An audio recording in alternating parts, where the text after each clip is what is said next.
হে যুবক ভাইয়েরা, আল্লাহকে ভয় করুন।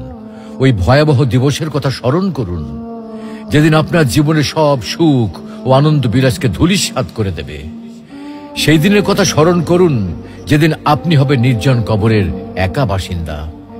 সেদিনের কথা স্মরণ করুন যেদিন আপনার সন্তান সন্ততি, স্ত্রী, পরিবার, আত্মীয় স্বজন, পাড়া প্রতিবেশী, ধন সম্পদ, বন্ধু বান্ধব সবকিছু থেকে আপনি বিচ্ছিন্ন হয়ে যাবেন। কবরের সংকীর্ণতা ও ঘুটঘুটে অন্ধকারের কথা কি আপনার একবারও মনে পড়ে না? কবরের বিভীষিকাময় ও ভয়ঙ্কর অবস্থা কি আপনার স্মরণ হয় না? কবরের শাস্তির ভয় কি আপনার অন্তরাত্মা প্রকম্পিত হয় না?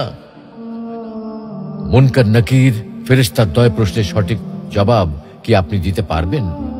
একথা একবারও কি ভেবেছেন?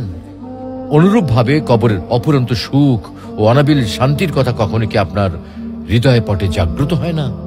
তাই বলছি, হে যুবক ভাইয়েরা, আর দেরি না করে দ্রুত ছুটে আসুন মহান আল্লাহ রাব্বুল আলামিনের বিশাল ক্ষমার দিকে, মহান আল্লাহ রাব্বুল আলামিনের রহমতের দিকে, মহান আল্লাহ রাব্বুল আলামিনের অনুগ্রহের দিকে। মহান আল্লাহ রাব্বুল আলামিন আপনাদেরকে বলছেন, তবু কি তারা আল্লাহর কাছে তওবা করবে না এবং তার কাছে মাপ চাইবে না? আল্লাহ অত্যন্ত ক্ষমাশীল ও করুণাময়।